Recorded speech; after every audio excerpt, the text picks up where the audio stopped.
জানেন কি মা লক্ষ্মী কেন তার নিজের স্বামী জগন্নাথ দেবকেই ভিখারি হবার অভিশাপ দিয়েছিলেন? ঘটনাটি ঘটেছিল যখন একবার পুরীতে এক নিম্নবর্ণের মহিলা শ্রেয়া লক্ষ্মী পূজার দিন পূর্ণ ভক্তি ভরে দেবীর আরাধনা করছিলেন। তার ভক্তিতে প্রসন্ন হয়ে মা লক্ষ্মী রমণীর ঘরে গিয়েছিলেন এবং তাকে সুখ সমৃদ্ধির আশীর্বাদ দিলেন। এতে জগন্নাথের বড় ভাই বলরাম রেগে গিয়ে মা লক্ষ্মীকে অপবিত্র বলে মন্দির থেকে বের করে দাও। আর জগন্নাথ দেব তিনি চুপ করে দাতার কথা মেনে নেন এবং লক্ষ্মীকে মন্দির থেকে চলে যেতে বললেন।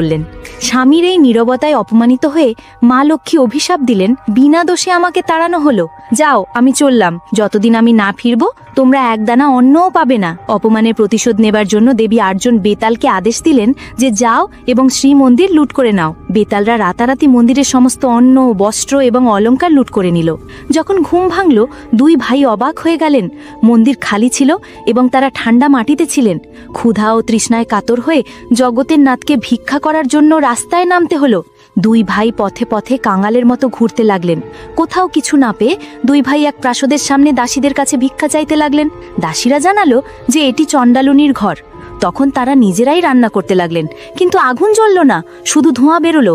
ক্ষুধা ও ধোঁয়ায় বিরক্ত হয়ে বলরামজি মিজাজ হারালেন এবং রাগে হাঁড়ি ভেঙে ফেললেন। হার মেনে তারা চণ্ডালুনির ঘরে খেতে রাজি হলেন, যিনি আসলে স্বয়ং মা লক্ষ্মী ছিলেন। পোর পোতা খেতেই তাদের সেই স্বাদ পরিচিত মনে হলো এবং অবশেষে তারা বুঝতে পারলেন যে এটি লক্ষ্মীরই প্রাসাদ।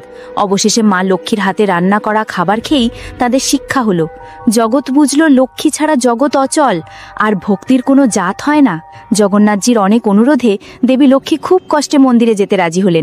তিনজনে মন্দিরে ফিরলেন, আকাশ থেকে ফুল ঝরল এবং সেখান